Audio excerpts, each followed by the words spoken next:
Здравейте, казвам се Иглика Колева, на 45 години от град София. Познавам се с лечителката Зофия Щербак от около 10 години.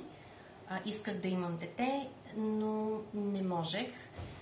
И с помощта на лечителката сега имам прекрасно детенце, което е на 8 години и се казва Кристиян.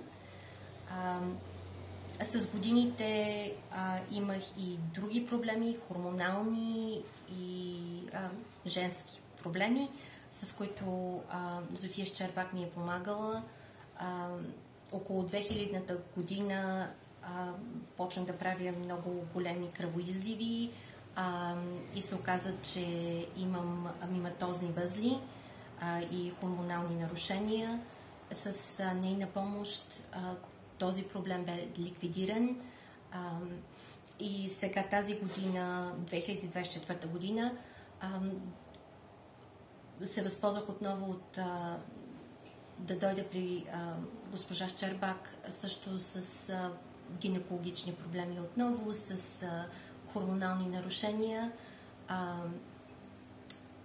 прогестерона, който явно с възрастта намалява. Тя много ми помогна това да е сега отново в норма. Днеска има гинекологичен преглед при медицински център Доктор Щерев и всичко е наред. Даже имам 3 фоликула с жълто тяло и мога пак да бъда майка, което е прекрасно нещо. Така че благодаря много на госпожа Зофия Щербак за цялата помощ през годините.